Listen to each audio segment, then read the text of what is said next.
சீனாவுக்கு சரியான ஆப்பு காத்துக்கிட்டு இருக்கு. அதுதான் இன்னைக்கு விரிவா பார்க்க போறோம். இதுல பெரிய அளவுல யார் அந்த ஆப்புக்கு பிள்ளையார் சொல்லி போடப் போறாரு அப்படிங்கிறது தான் இங்க சந்தேகம்.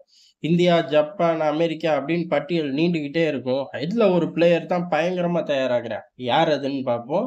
முதல்ல ரத்த வெறி பிடிச்ச ராணுவம் எது அப்படின்னு கேட்டோம்னா, அட்ட பாவிகளா! இப்ப எவன்டா அப்படி திரியிறான்? அப்படின்னு ஒரு சவுண்ட் வரும்.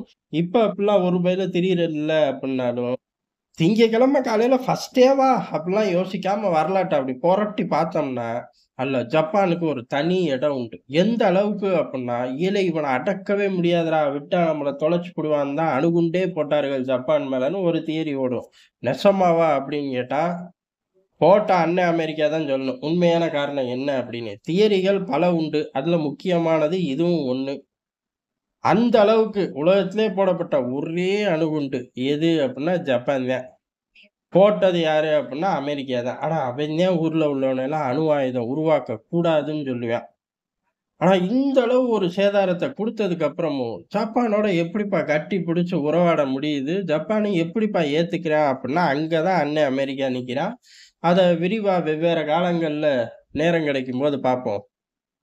இப்ப அப்பேற்பட்ட ஜப்பான ஒழிச்சு கட்டுனது மட்டும் இல்லாம, ராணுவ ரீதியா பின்னாடி ராணுவம் ஒரு டைரக்ஷன்ல இருக்கு அப்டின்னா, அதுக்கு அப்போசிட் டைரக்ஷன்ல போய் நிக்கணும். புரியுதா? அப்படிங்கிற மாரி சூழ்நிலைய உருவாக்குனார்கள். அது மட்டும் கிடையாது. ஜப்பானோட ஒட்டுமொத்த அந்த ரத்தமே வெறி பிடிச்ச ரத்தம். அந்த ரத்தத்தையே கண்ட்ரோல் பண்ணணும் அப்படிங்கிறக்காக, பெரிய அளவுல ஜப்பானோட வாழ்க்கை முறையே மாறிப்போச்சு. தெரியுமா? ஒட்டுமொத்தமா அவர்களோட வாழ்க்கை முறையே மாறிப்போச்சு. எந்த அளவுக்கு அப்புட்ன்னா, அந்த ஃபேமிலி ஸ்ட்ரக்சரையே சிதறடிச்சுட்டார்கள். அதனால தான் கோவிட் வந்தப்ப, கோவிடால இறக்கப்பட்டவர்களோட எண்ணிக்கை அப்படிங்கிறது உலகம் முழுக்க தாறுமாறான எண்ணிக்கை.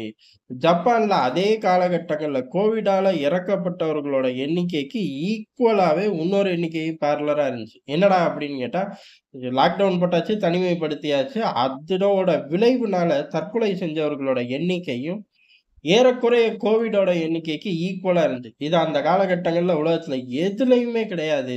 அதுக்கு காரணம் ஜப்பானோட அந்த ஃபேமிலி ஸ்ட்ரக்சர உடைச்சது தான். அதையுமே விரிவா அப்ப சேர்த்து பார்ப்போம். அப்பதான் புரியும். அந்த அளவுக்கு விஷமத்தனத்த பண்ணி வச்சுச்சு அமெரிக்கா. இப்ப அந்த அமெரிக்கா மீண்டும் ஜப்பானுக்கு ரத்த வரி வரணும் அப்படிங்கிற ஒரு மூடுக்கு வந்துட்டாய்ங்க. இன்னைக்கு வந்தாய்ங்களா? நேத்து வந்தாய்ங்களான்னா, கோவிடுக்கு முன்னாடியே வந்துட்டாய்ங்க ஏறக்குறைய.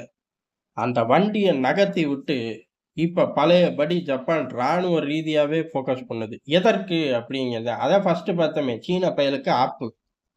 ஜப்பான் சண்ட போட ஆரம்பிச்சான் அப்படின்னா, போட்டுக்கிட்டே இருப்பான். வாய்ப்பே கிடையாது. சீனாவால ஜெயிக்க முடியுமான்னு கேட்டா, முடியவே முடியாது.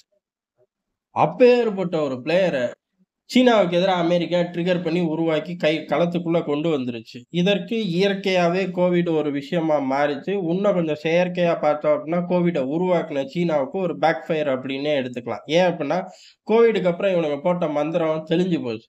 ஜப்பான் உணர்ந்துருச்சு. ஆத்தாடி நம்மளோட ஃபேமிலி ஸ்ட்ரக்சர் சிதறுனதோட விளைவு எங்க வந்து நிக்குது பாரு. ஏன் சிதறுச்சு அப்படின்னு யோசிச்சு பார்த்திருப்பாய்ங்க. பதிலடி மனசுக்குள்ள வச்சுக்குவாய்ங்க. நேரம் கிடைக்கும்போது வெளிப்படையா செய்வாய்ங்க. ஆனா, அதுக்கடுத்து சூழ்நிலைகள் மாறவும், அமெரிக்காவும் இவன பழைய நிலைமைக்கு கொண்டு வரணும். அப்பதான் சீனாவ எதிர்த்து போராடுறக்கு வலுவான பிளேயர் கிடைக்கும் அப்படின்னு சொல்லி, களத்துல மீண்டும் ஒரு சிங்கத்துக்கு ரத்த வெறிய காட்டுன மாரி ஆயிப்போச்சு. இப்ப ஜப்பான் பெரிய அளவுல ராணுவத்தோட ஸ்பெண்டிங்க இன்கிரீஸ் பண்ணிக்கிட்டே இருக்கு. ஜப்பான் கிட்ட பணம் ஜாஸ்தியா இருக்கு. பிரச்சனையே கிடையாது.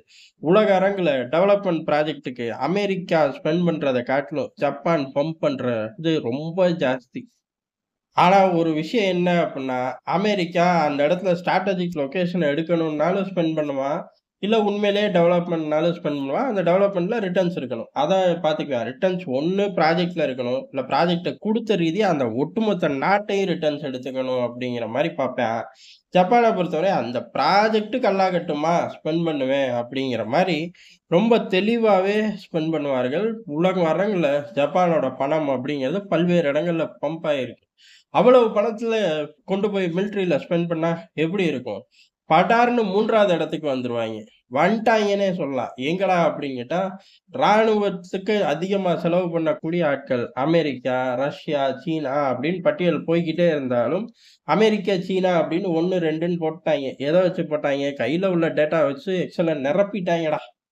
அது உண்மை, பொய் இதெல்லாம் நமக்கு தேவை கிடையாது. 3வது இடத்துல ஜப்பான் வந்து உட்காருது. இப்படி 3வது இடத்துல ஜப்பான் வந்து உட்கார்றது எதற்கு அப்படின்னா, சீனாவ கிழிச்சு தொங்க விடதான்.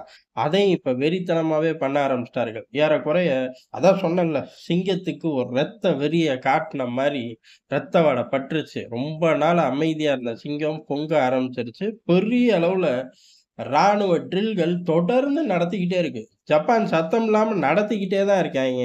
இப்ப கூட பெரிய அளவுல ஒரு ட்ரில் நடத்துறார்கள். 3000 வீரர்கள், 20 போர் விமானங்கள், இவ்வளவும் வச்சு பெரிய அளவுல ட்ரில். ஏறக்குறைய அடுத்த 5 வருஷத்துல 10 டிரில்லியன் அளவுக்கு அவர்கள் பட்ஜெட்ல ஸ்பெண்ட் பண்ண போறார்கள். அமெரிக்க காட்டுல மழை தான் அப்படின்னு எடுத்துக்கிட்டாலும், சீனாவுக்கு மிகப்பெரிய அதாவது அமெரிக்க காட்டுல மழை, சீனாக்குள்ள வெள்ளம் அப்படின்னே எடுத்துக்கலாம். சீனா இதுல மிரண்டு போயிருக்கு. காரணம் என்ன?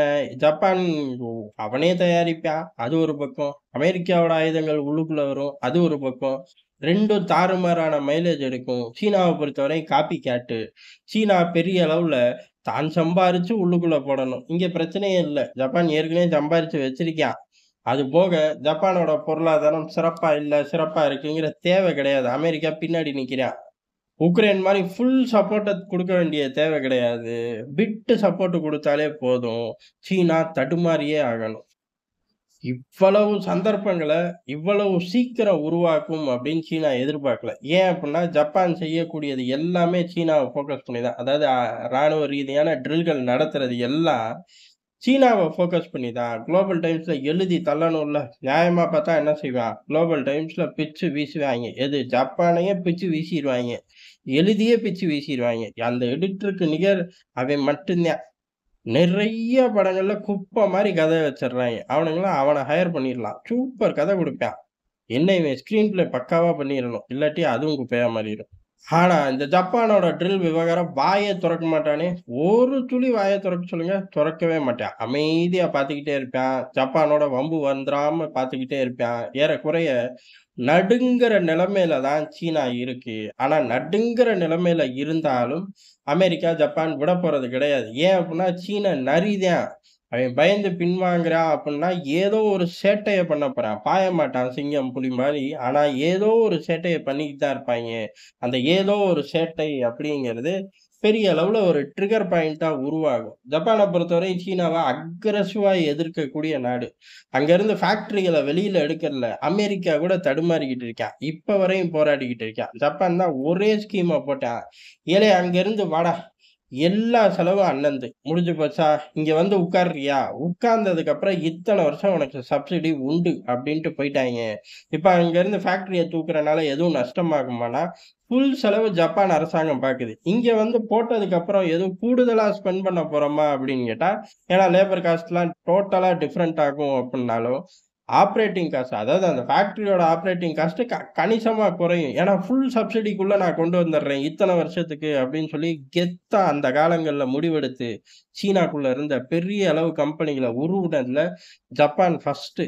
2ண்ட் இடத்துல தான் அமெரிக்காவே போராடுது. அப்ப யுத்தம் அப்படின்னு ஒண்ணு வந்துட்டா இப்ப குடுத்தெல்லாம் வெறும் ட்ரெய்லர்டா அப்படிங்கிற மாரி, அவர்கள் இப்ப நடத்தின ட்ரில்லுலயே ஏறக்குறைய 800 மில்லியனுக்கு மேல உள்ள உபகரணங்கள யூஸ் பண்ணியிருக்கோம் அப்படின்னு சொல்லி வெளிப்படையா அறிவிக்கிறாய்ங்க.